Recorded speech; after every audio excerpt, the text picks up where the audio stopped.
যখন বাংলাদেশের পতাকা নিয়ে ওখানে ছবি তুলি তখন মনে হয়েছিল যে বাংলাদেশ এখন পৃথিবীর সবচেয়ে উঁচু স্থানে, যে পৃথিবীর সবচেয়ে উঁচু জায়গায় বাংলাদেশ।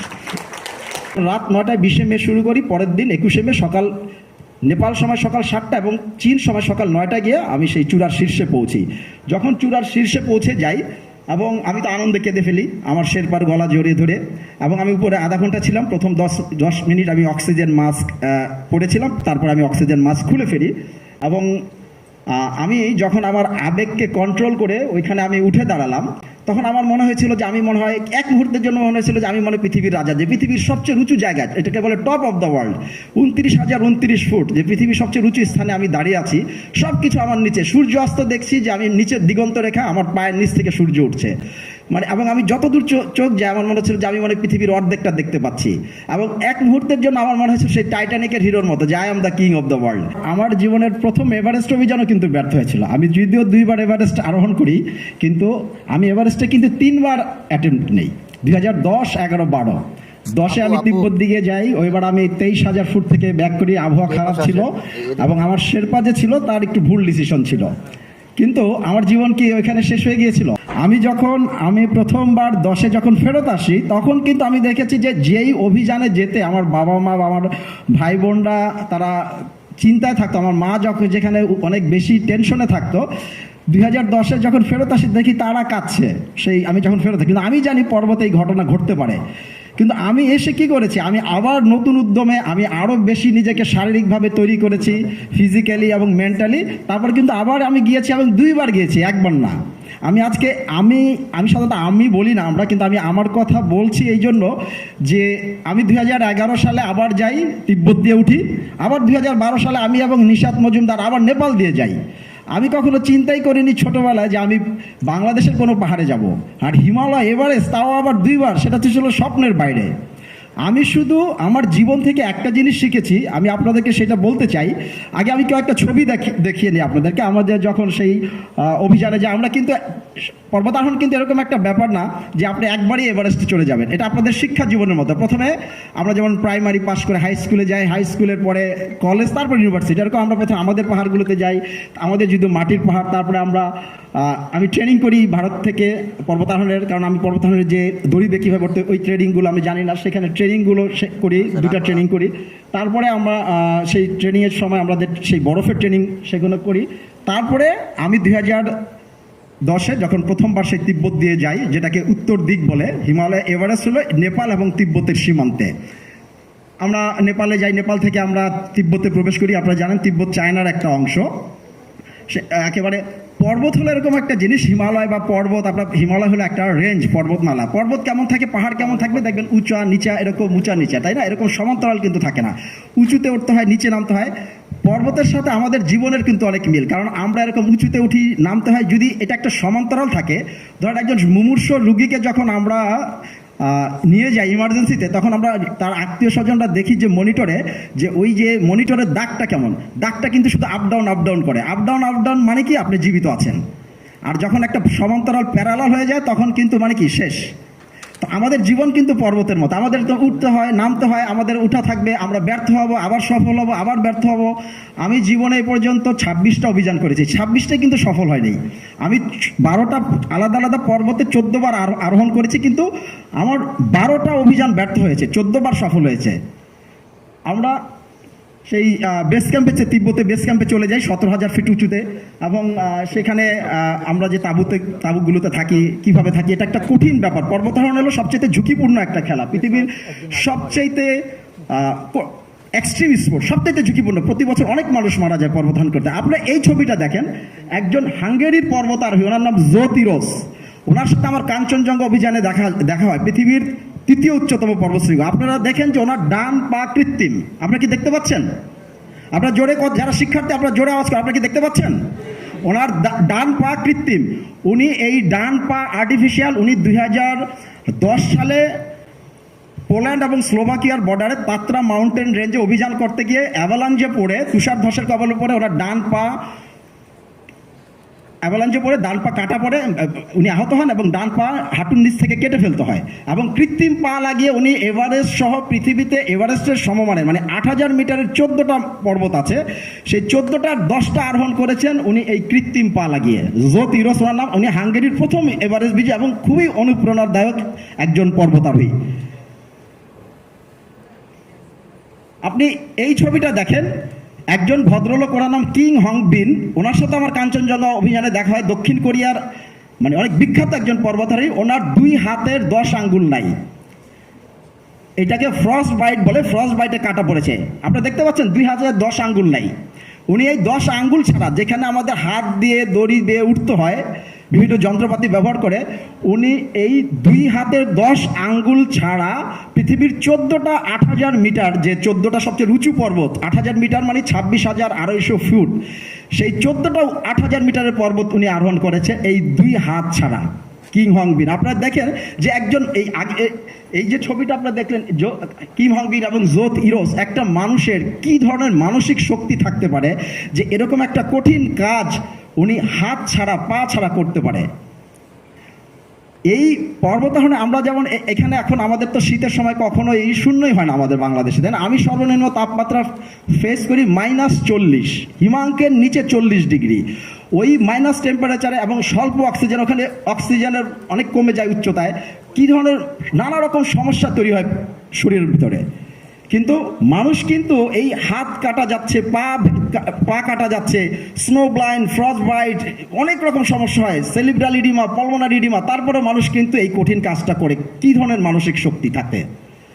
আমরা এই ছবিটা দেখেন, যে সামনে যে ভদ্রলোক আছে ওনার নাম সজল খালেদ, উনি বাংলাদেশের একজন পর্বতে 2013 সালে এভারেস্ট আরোহণ করতে গিয়ে উনি মারা যান। সজল খালেদ, উনি এভারেস্ট চড়ে ফেরার পথে মারা যান। আমরা সেই কঠিন পথ দিয়ে এগুলো যাই, আপনারা দেখতে পাচ্ছেন সেই বরফের মধ্যে আমাদের তাঁবু করতে হয়, ক্যাম্প করতে হয়।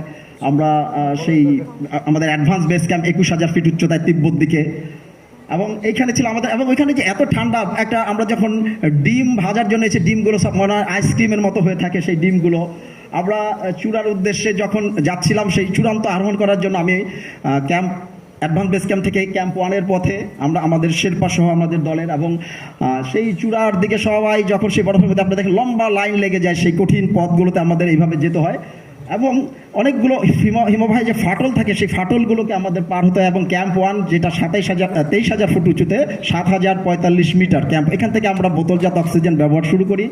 এবং এই কঠিন পথ পেরে আমরা ক্যাম্প 1 থেকে ক্যাম্প 2 এর পথে যাই, এবং ক্যাম্প 2 25,275 ফুট উঁচুতে ক্যাম্প 2, এবং ক্যাম্প 2 থেকে আমরা ক্যাম্প 3 তিব্বত দিকে। 8,000 মিটারকে বলে ডেথ জোন, একেবারে মেডিকেল সায়েন্সে, যে 26,000 ফুটের উপরে ওটা মৃত্যুপুরী, কিছুই ওখানে বেঁচে থাকতে পারে না। আমরা সেই ক্যাম্প 3-তে যখন পৌঁছে যাই 20 মে 2011, 20 মে আমি ক্যাম্প 3 8,300 মিটার 27,230 ফুট, এবং আপনার নিশ্চয়ই দেখতে পাচ্ছেন যে আপনার ওইখানের সাথে আমার চেহারা এখানে মিলছে না, তাই না? একেবারে বিভৎস হয়ে যায় আমাদের চেহারা। আমি সর্বোচ্চ আমার জীবনে 49 দিন গোসল করিনি, শেভ করিনি, 49 দিন। এবং এই পর্বত আরোহণ যে কি কঠিন, প্রতিটা মুহূর্ত কঠিন, প্রতিটা পদক্ষেপে মৃত্যু ঝুঁকি, এবং আমি 3 বার মৃত্যুর হাত থেকে বেঁচে গিয়েছি অলৌকিকভাবে। আমি যে এখন আপনাদের সামনে কথা বলছি, এটা কিন্তু আমার বোনাস লাইফ চলছে, আমার বেঁচে থাকার কথা ছিল না। উপরওয়ালার ইচ্ছে, আপনারা সবার, দেশবাসী সবার দোয়ায় বেঁচে আছি এখনো।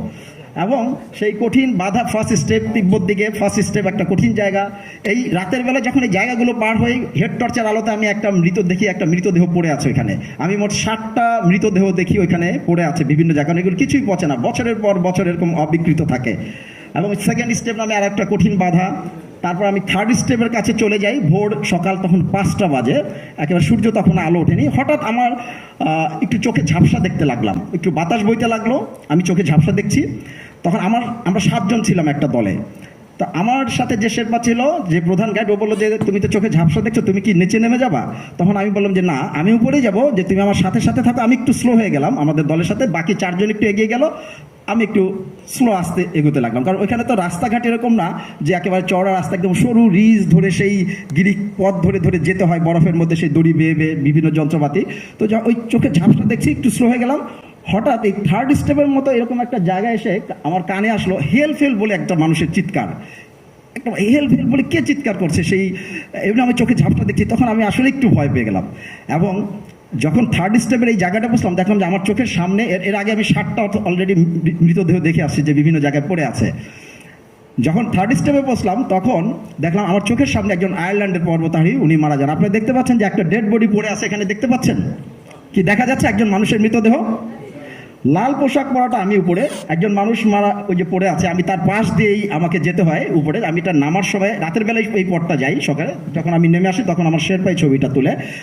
এবং উনি যখন আমার সামনে মারা যায় তখন আমি চোখে ঝাপসা দেখছিলাম, আমি আসলেই একেবারে একটু ভয় পেয়ে গেছিলাম যে এরকম একটা অবস্থা, আমি চোখে ঝাপসা দেখতে পাচ্ছি, যে কোনো সময় আমারও এরকম হতে পারে। তখন আমার শেরপাতা বলে যে দেখো তুমি কি এখনো মানে তুমি, কারণ মানুষের আমাদের কাছে পর্বত হলো যে আমি পর্বত সবসময় ওইখানেই থাকবে, আমি যদি জীবিত থাকি আমি কিন্তু আবার যেতে পারবো। তো আমাকে বলে যে তুমি কি নিচে নিচে নামি? না, আমি যাব, আমি মানসিকভাবে এবং শারীরিকভাবে আমি যাব, তুমি শুধু আমি একটু আস্তে স্লো হয়ে গেলাম, আমার সাথে সাথে আমি যাব। তারপরে সকাল 7টায়, যেমন রাত 9টায় 20শে মে শুরু করি, পরের দিন 21শে মে সকাল নেপাল সময় সকাল 7টা এবং চীন সময় সকাল 9টায় গিয়ে আমি সেই চূড়ার শীর্ষে পৌঁছি। যখন চূড়ার শীর্ষে পৌঁছে যাই এবং আমি তো আনন্দে কেঁদে ফেলি আমার শেরপার গলা জড়িয়ে ধরে, এবং আমি উপরে আধা ঘন্টা ছিলাম। প্রথম 10 মিনিট আমি অক্সিজেন মাস্ক পরেছিলাম, তারপর আমি অক্সিজেন মাস্ক খুলে ফেলি। এবং আমি যখন আমার আবেগকে কন্ট্রোল করে ওইখানে আমি উঠে দাঁড়ালাম, তখন আমার মনে হয়েছিল যে আমি মনে হয় এক মুহূর্তের জন্য মনে হয়েছিল যে আমি মনে পৃথিবীর রাজা, যে পৃথিবীর সবচেয়ে উঁচু জায়গা, এটাকে বলে top of the world, 29,029 foot, যে পৃথিবীর সবচেয়ে উঁচু স্থানে আমি দাঁড়িয়ে আছি। সব কিছু আমার নিচে, সূর্য অস্ত দেখছি যে আমি নিচের দিগন্ত রেখা, আমার পায়ের নিচ থেকে সূর্য উঠছে, মানে এবং আমি যতদূর চোখ যায় আমার মনে হচ্ছিল যে আমি পৃথিবীর অর্ধেকটা দেখতে পাচ্ছি। এবং এক মুহূর্তের জন্য আমার মনে হয়েছিল সেই টাইটানিকের হিরোর মতো যে I am the king of the world. যখন বাংলাদেশের পতাকা নিয়ে ওখানে ছবি তুলি তখন মনে হয়েছিল যে বাংলাদেশ এখন পৃথিবীর সবচেয়ে উঁচু স্থানে, যে পৃথিবীর সবচেয়ে উঁচু জায়গায় বাংলাদেশ। এই যে মৃত্যু ঝুঁকি আপনারা দেখলেন, এখন আপনাদের ধর আজ কেউ অঙ্কে ফেল করেছেন, আপনারা শুনলাম যে কেউ ইংরেজিতে ফেল করেছেন, এটা কি আপনাদের পড়ালেখায় এই অঙ্কতে পাশ করার জন্য বা ইংরেজিতে পাশ করার জন্য কি কোনো মৃত্যু ঝুঁকি আছে? কোনো অঙ্গহানি হবে? তাহলে আপনারা কি পারবেন না এটা? আপনারা নেক্সটে যারা স্টুডেন্ট, যারা ছাত্রছাত্রী, আমি তাদের আওয়াজ শুনতে চাই। আপনার কাছে কি মনে হয় যে আপনার পড়ালেখাটা এই পর্বতারোহণের চেয়ে কঠিন? কি মনে হয়? হ্যাঁ? তো একটা মানুষ যদি মৃত্যু ঝুঁকি নিয়ে এই কাজটা করতে পারে, এবং যে একবার না দুইবার, আমি আপনাদের সামনে আমি আমার কথা বলছি যে আমি 12টা অভিযানে ব্যর্থ হয়েছি, 14টা অভিযান সফল হয়েছে, এবং প্রথমবার এভারেস্ট অভিযান আমার ব্যর্থ হয়েছিল বিভিন্ন কারণে। তা আমাদের জীবনে এরকম অনেক কারণ থাকে ব্যর্থ হওয়ার পিছনে। আমরা শিক্ষার্থীদের দোষ দেব না, শিক্ষার্থী কেউ কিন্তু একজনের প্রতিদ্বন্দ্বী না। একটা ঘরের 4টা খাম্বা থাকে, তাই না? একটি 4টা খাম্বা, এখানে যেমন শিক্ষা যে 4টা পিলার, সেই পিলারে স্টুডেন্ট, শিক্ষক, অভিভাবক এবং যে ম্যানেজিং কমিটি, 4টা পিলারের উপর কিন্তু এই ব্যবস্থাটা দাঁড়িয়ে আছে। তো আমি মনে করি আমরা দোষারোপ না করে, এবং শিক্ষার্থী যারা, তাদের উদ্দেশ্যে আমার বলা যে আপনারা যদি, আমি আমার জীবন থেকে একটা জিনিস শিখেছি যে ধৈর্য ধরে লেগে থাকা। আপনি যদি ধৈর্য ধরে লেগে থাকেন, পৃথিবীর কোনো শক্তি নাই আপনাকে আপনার স্বপ্নের শিখরে যাওয়া থেকে বিরত রাখতে পারে, এটা আমি বিশ্বাস করি না। আমাকে যতই বলবেন আমি বিশ্বাস করবো না, কারণ আমি আমার নিজের জীবন থেকে এই জিনিসটা শিখেছি। আপনাকে শুধু ধৈর্য ধরে লেগে থাকতে হবে, আপনাকে স্বপ্ন দেখতে হবে, স্বপ্নের পিছনে ধৈর্য ধরে লেগে থাকতে হবে।